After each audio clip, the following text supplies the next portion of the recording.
Le point de départ, c'est d'abord le fait que la formation a toujours été valorisée à la FTQ. Avant, c'était vraiment centré sur la transmission de connaissances. C'était sous forme de conférences, tout le temps. Les participants aimaient entendre parler des gens qui connaissaient les choses, qui avaient beaucoup d'expérience. Mais à la deuxième fois, pas la troisième fois, c'était toujours le même discours.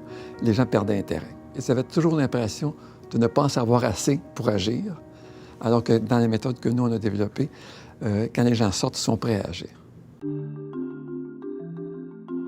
Comme militante, j'ai été choisie pour aller en formation de formateur dans les années 70 et j'étais impressionnée par l'approche. On me disait qu'on s'inspirait d'auteurs comme Paulo Freire et évidemment, j'étais partie m'acheter le livre « La pédagogie des opprimés ». Juste le titre me séduisait complètement. Je revenais d'Amérique latine, où j'avais travaillé dans ce domaine-là, avec les méthodes qu'on appelle de Paulo Freire, qui avait deux dimensions. Il y avait la dimension de formation par les pairs, première chose, mais ça se faisait toujours à partir d'une réflexion, ce qu'on appelle la conscientisation, ça se faisait toujours à partir d'une réflexion sur leurs conditions de vie. Et ces deux éléments-là, on a essayé de les amener à la FTQ. On a essayé de sortir de l'approche conférence, puis on a essayé de centrer ça sur l'action, de concevoir de la formation qui amène les gens à être confortables pour agir et avoir les outils nécessaires pour le faire. On a fait l'hypothèse que des personnes qui ont de l'expérience syndicale, dont ce n'est pas la fonction première que de faire de l'enseignement, donc peuvent devenir des formateurs. La résistance première qui était exprimée, et elle faisait référence au fait qu'avant, c'était des experts, internes ou externes, qui faisaient la formation. Est-ce qu'on ne prend pas le risque que des gens transmettent leur incompétence à d'autres? Et c'était le défi qu'on avait à relever. C'était un des défis les premiers, les plus concrets. Il fallait rassurer les dirigeants. On n'avait pas le choix. C'était eux qui nous donnaient les OK. Mais il fallait en même temps essayer d'enclencher un processus de formation beaucoup plus démocratique qui favorisait le développement des gens. Ce avec quoi les dirigeants étaient d'accord de toute façon. La formation à la FTQ, ça a toujours été une priorité. Il y a plus ou moins 10 000 militants et militantes qui passent à chaque année en formation à la FTQ. On a 500 cours de formation. Je pense qu'on a 2000 formateurs. Et ça fonctionne depuis une trentaine d'années comme ça, puis je pense qu'on a un grand succès. Donc, ça veut dire des militants, des militantes qui vont recevoir des cours de délégué syndical, de délégué social, négociation collective, toute la panoplie de cours en santé et sécurité au travail également.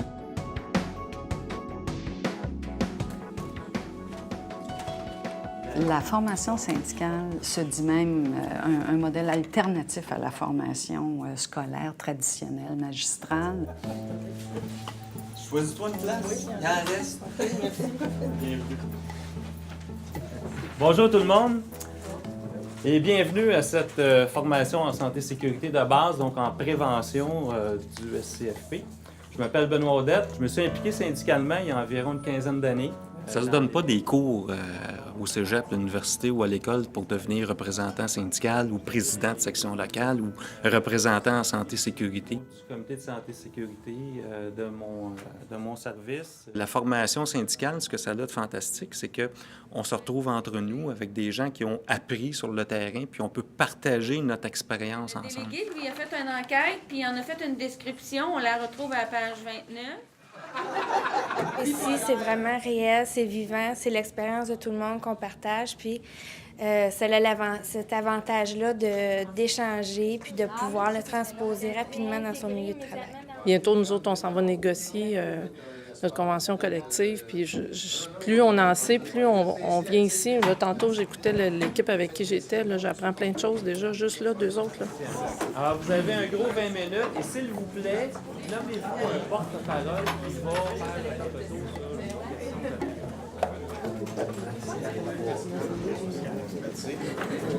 sur jamais dans l'année, vous avez un moment où vous savez que vous travaillez toujours le dimanche. Dans mon cas, non, jamais. Ceux qui ont des temps pleins, qui ont toujours le même horaire, le même mois, c'est pas de problème. Mais moi, en étant partiel, et en faisant des remplacements.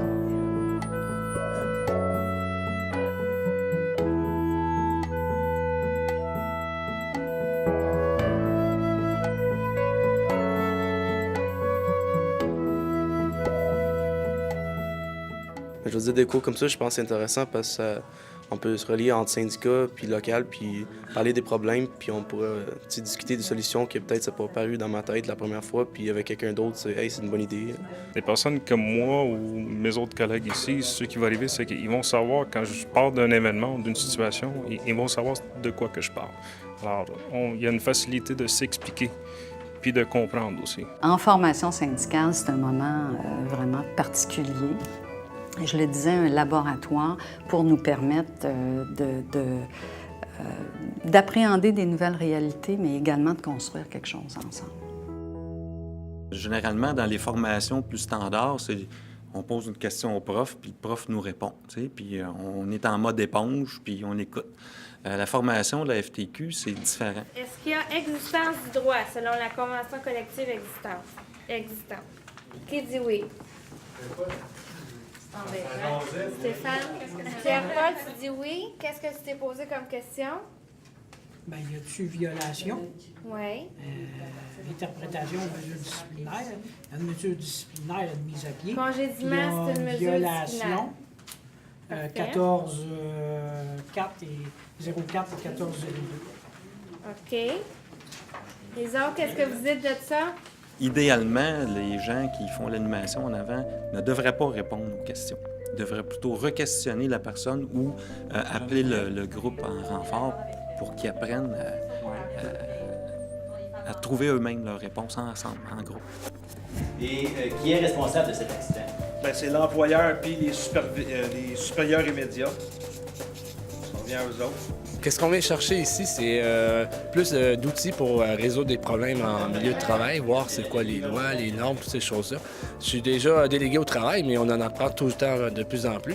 J'ai fait plusieurs formations côté syndical, autant en droit de la personne que, on pourrait dire, en mondialisation, des choses comme ça. En étant mieux informé à la base, on peut divulguer une meilleure information, on peut mettre peut-être plus les gens au courant des batailles qui ont été menées, des guerres qui ont été menées, puis des conscientiser qu'aujourd'hui, si on a ce qu'on a, c'est parce qu'il y a des batailles qui ont été menées dans le passé. Ça vient toujours sortir le meilleur de soi, parce que dans le fond, on fait un bilan, puis on va chercher la formation. La formation vient compléter de quelle manière tu vas pouvoir utiliser ton potentiel à toi que tu as acquis au fil des années, mais aussi adapté avec les problèmes d'aujourd'hui. Dans l'intervention syndicale, on fait affaire avec des gestionnaires de ressources humaines qui ont eu des formations universitaires. On fait face à des gens, des avocats, des gens qui sont habitués à ça. Puis en n'ayant pas je suis pas une avocate de formation. Et en partant, on peut se sentir un peu moins équipé et armé pour faire face à ça. Fait que la première force d'une formation, bien, c'est de donner confiance aux gens. Alors, les formations nous amènent à pouvoir nommer des choses, donner des termes légaux.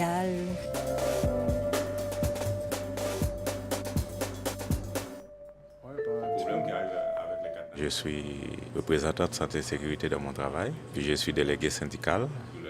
Notre système de vie dans notre pays, là, c'est complètement différent. C'est très important là, de savoir comment s'impliquer, surtout pour qu'on puisse s'intégrer et puis bénéficier de ces avantages-là.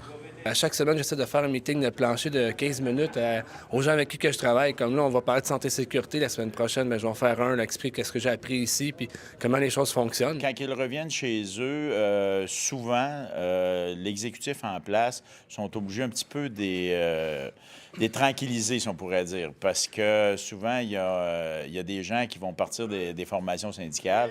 On a beau leur dire, faire attention, pas tout virer à l'envers quand ils reviennent, mais c'est pas toujours le cas. Comment on travaille avec la loi? Comment on travaille avec un règlement?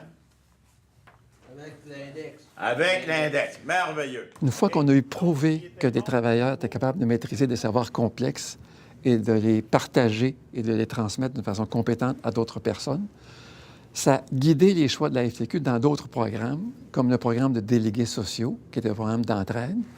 Le programme, quand le fonds a été créé, le programme des RL, les 2 000 ou 3 000 personnes qui sont les représentants du fonds dans les lieux de travail, la formation économique au fonds, qui n'est pas donnée par des experts économiques, c'est un choix qui a été fait, qui est maintenu, mais donné par des travailleurs qui ont développé des habiletés et des connaissances. Ceci étant dit, on se retrouve à la page 63. Ce que je faisais comme travail à l'usine, c'est un électricien monteur. Et avec l'ensemble de la formation que j'ai reçue de par mon syndicat, bien, je suis rendu que là, bien, c'est avec les pairs, on s'occupe de formation syndicale.